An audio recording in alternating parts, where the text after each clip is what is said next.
వే gold trusted gold buyers మీరు తాకట్టు పెట్టిన బంగారాన్ని విడిపించి ఈ రోజు ఉన్న మార్కెట్ ధరకు కొనబడను. జనసేనలో చేరినటువంటి బాలినేనికి పదవుల మీద పదవులు మంచి ఆఫర్లే వస్తున్నట్లు కనిపిస్తోంది. ఇక బాలినేనికి పూర్వ వైభవం వచ్చేస్తున్నట్లుగా అనిపిస్తోంది.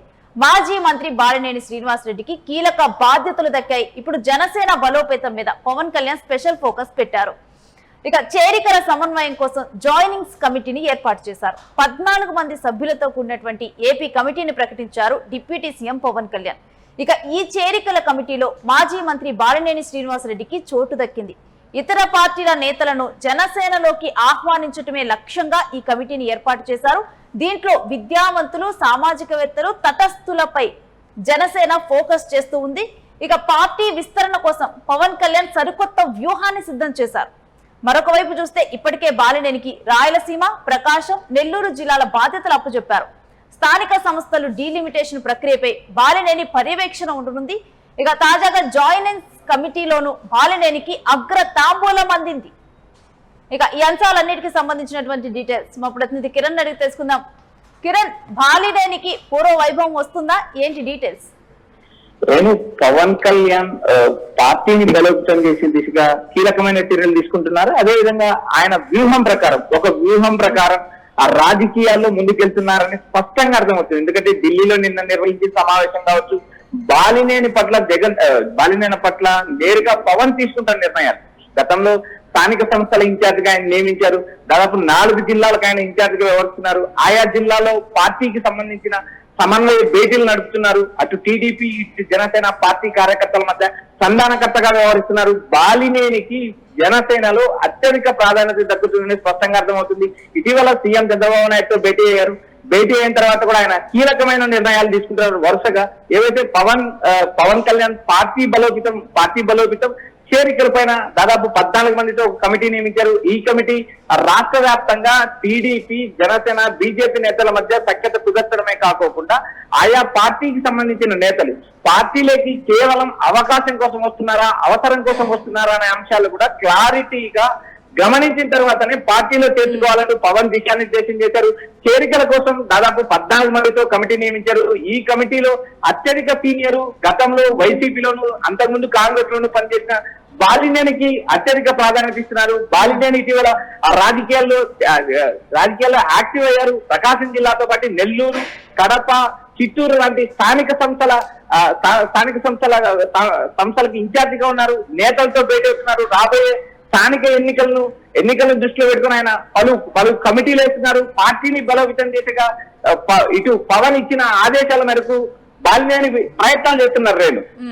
అయితే బాలినేనికి ఇచ్చినటువంటి బాధ్యతలు ఏదైతే దీంట్లో విద్యావంతులు గాని, సామాజికవేత్తలు గాని వీళ్ళందరినీ కూడా ఆకర్షించే విధంగానే ఈ కమిటీని ఏర్పాటు చేశారు. మరి దీంట్లో బాలినేని పాత్రను గాని, అతని చరిష్మాని గతంలోకి వెళ్ళి చూస్తే కనుక ఏ విధంగా మనం బేరీజు వేయొచ్చు? పవన్ కళ్యాణ్ రాజకీయాలు అత్యంత డిఫరెంట్ గా చేస్తున్నారు. ఎందుకంటే ఒక వ్యూహాత్మకంగా వ్యవహరిస్తున్నారు. పార్టీలే కూడా సమాజంలో పేరు పొందిన డాక్టర్లు గాని, పర్యావరణవేత్తలు గాని, ఏవైతే మధ్యతరగతికి సంబంధించిన ప్రజలు కానీ వీరందరినీ ఆకర్షించడానికి దాదాపు 14 మందితో పవన్ కమిటీ నియమించారు. ఈ కమిటీలో పార్టీలోకి వచ్చే నేతలు స్వచ్ఛందంగా వస్తున్నారా లేక అవసరం కోసం వస్తున్నారా అనే అంశాలపైన కూడా చిన్నగా దృష్టి పెట్టినారు. ఒకసారి దాదాపు ఈ 14 మంది కమిటీలో కూడా అత్యంత సీనియర్ నేతలు నియమించారు. ఎమ్మెల్యేలు బోలిశెట్టి శ్రీనివాస్, పంతం నానాజీ, వంశీకృష్ణ శ్రీనివాస్, ఎంపీ లింగమనేని రమేష్ కూడా నియమించారు. లింగమనేని రమేష్ ఇటీవల రాజ్యసభకు ఎన్నికయ్యారు. ఇటు వైసీపీలోను అటు పనిచేసిన మాజీ ఎమ్మెల్సీ వంశీకృష్ణ ప్రస్తుతం ఎమ్మెల్యేగా ఉన్నారు. ఆయన కూడా ఈ కమిటీలో నియమించారు. ముఖ్యంగా బాలినేని శ్రీనివాసరెడ్డి, కిలార్ రోసయ్య, సామినేని ఉదయభాను వీరి ముగ్గురు వైఎస్ఆర్సీపీ నుంచి వచ్చారు. వైఎస్ఆర్సీపీ నుంచి వచ్చినప్పటికీ కూడా ఆయా నేతలకు అత్యధిక గౌరవం, అత్యధిక ప్రాధాన్యత పవన్ ఇస్తున్నారనే సందేశం ప్రజల్లోకి పంపేలాగా కూడా ఈ కమిటీ కూర్పుల్లో కూడా పవన్ న్యాయం చేస్తున్నారు. ఎందుకంటే జనసేన ఇదే పాయింట్. ఇప్పుడు బాలినేని వేరే పార్టీ నుంచి వచ్చారు, అలాంటిది ఇప్పుడు అగ్రతాంబూలం ఇచ్చి కూర్చోబెడుతున్నారు. ఇది మరి జనసేనలో ఉన్నటువంటి ఇప్పటికే ఉన్నటువంటి క్యాడర్ లో గానీ ఏ విధంగా అంటే కలిసి వెళ్ళగలరా ఏంటి?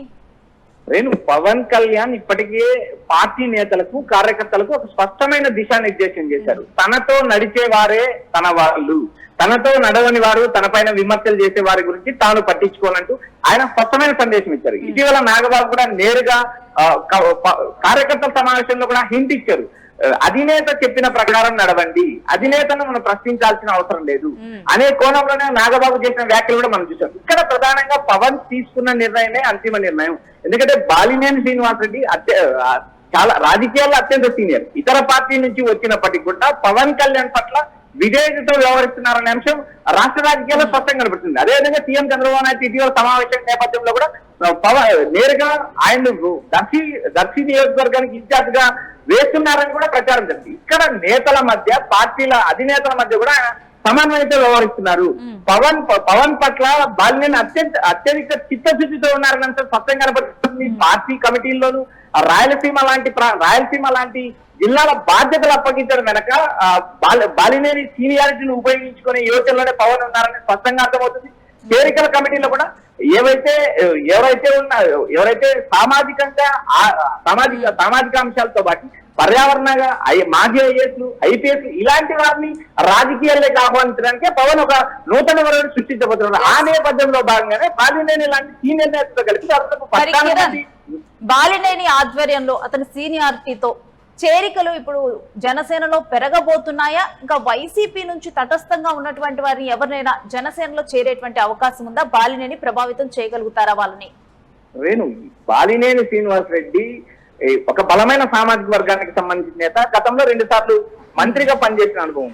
ఇలాంటి నేతకు పార్టీలో అత్యధిక గౌరవం ఇవ్వడమే కాకుండా అత్యధిక కమిటీల్లో ప్రాధాన్యత ఇవ్వడం, రాయలసీమ బాధ్యతలు ఇవ్వడంతో జనసేన బలోపేతం పైన దృష్టి పెట్టిందని స్పష్టంగా చెప్పచ్చు. ఎందుకంటే రాయలసీమ జిల్లాలో ఒక సామాజిక వర్గం బలంగా ఉన్న నేపథ్యంలో ఆ సామాజిక వర్గానికి సంబంధించిన నేతలతో పాటు ఎవరైతే సమాజంలో పేరు ప్రఖ్యాతులు గల డాక్టర్లు కావచ్చు, పర్యావరణవేత్తలు కావచ్చు, సీనియర్ నేతలు కావచ్చు, సీనియర్ సిటిజన్స్ కావచ్చు, ఇలాంటి వారిని ఆహ్వానించడానికి బాలినేని శ్రీనివాస్ రెడ్డికి ఈ బాధ్యతలు ఇచ్చినట్టు కూడా మనకు స్పష్టంగా అర్థమవుతుంది. అన్నంతవరకు దాదాపు 14 మంది నియమించారు. అందులో వైసీపీ నుంచి వచ్చిన వారికి ప్రాధాన్యత ఇవ్వడం చూస్తే భవిష్యత్తులో వైసీపీ నుంచి కానీ మరో పార్టీ నుంచి కానీ వలసలు వచ్చిన ఏ నేతలైనా వస్తే వారికి అత్యధిక ప్రాధాన్యత దక్కుతుందనే కోణంలోనే పవన్ కళ్యాణ్ ఈ నిర్ణయం తీసుకున్నారో స్పష్టంగా అర్థమవుతుంది.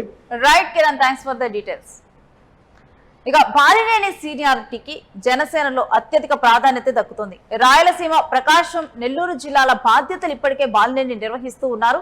స్థానిక సంస్థలు డీలిమిటేషన్ ప్రక్రియ మీద బాలినేని పర్యవేక్షణ ఉండనుంది. ఇక తాజాగా ఇప్పుడు జాయినింగ్స్ కమిటీలోనూ బాలినేనికి అగ్ర తాంబూలం అందింది. ఒక 14 మెంబర్స్ తో కూడినటువంటి ఈ కమిటీని ముఖ్యంగా కూడా విద్యావంతులని, అదేవిధంగా తటస్థులుగా ఉన్నటువంటి వారిని, వీరందరినీ కూడా జనసేన వైపు ఆకర్షించే దిశగానే ఈ కమిటీని ఏర్పాటు చేశారు. ఇక దీంట్లో బాలినేని సీనియారిటీ అనేది బాగా కలిసి వస్తుందని నమ్ముతున్నారు.